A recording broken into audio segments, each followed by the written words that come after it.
Welcome back to the journey. In the last dev diary, we laid the foundation with version control and a professional folder structure. We went from an empty folder to a digital vault ready for work. Today, it's time to fill that workspace with the brain of the project, game design. Before we dive into the documents, let's look at what's been happening on the screen for our two main projects. For Boon, I've been focusing on the walk cycles. If the movement doesn't feel right, the prehistoric world won't feel alive. I've also been expanding the story beats to ensure the humor and stakes are there from the start. Homeostasis is all about balance. My focus has been on the UI, look and feel, and usability. In a body management simulator, the player needs to understand complex data at a glance without feeling overwhelmed. I've also been mapping out the initial flowcharts to nail down the core game logic. That brings us to the heart of today's dev diary. In our game design folder, the central file is the GDD, game design document. I treat the GDD a little differently in my indie setup. Since I don't need to pitch to investors, it doesn't have to be a polished 100-page book. It's a living document to store the essentials of my idea. If a friend asks what your game is about, the answer should be right there in your GDD. Start by pitching the game to yourself. What is the hook? It's tempting to add 1,000 features, but keep the core mechanics front and center. All new ideas can be noted down in a dedicated section. Because of our GitHub setup, I can even update this from my mobile device when inspiration strikes and everything stays in sync.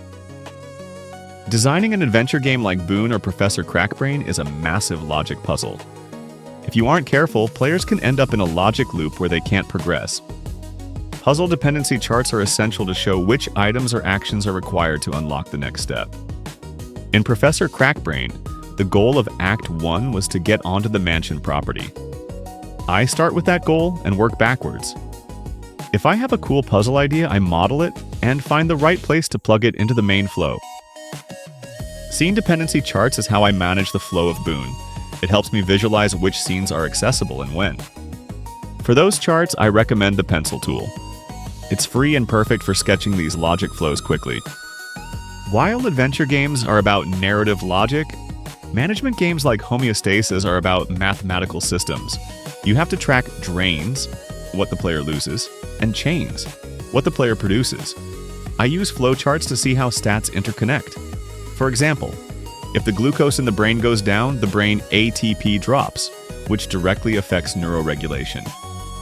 Machinations.io is the gold standard for modeling game economies, and they have a great free plan. Diagrams.net, you can also go to draw.io, is my go-to for complex diagrams. Since I don't need a full simulation, it's the fastest way to model and balance the game's complexity. Organizing your thoughts is just as important as organizing your folders. Without these charts, a project as complex as Homeostasis would quickly sink into a creative mess. How do you plan out your game logic? Do you prefer digital tools or a classic physical notebook? Let me know in the comments. In the next episode, we'll move from the brain to the heart of the project, the game source folder, and setting up our Unity environment. If you want to follow the journey from an empty folder to a finished game, hit that subscribe button.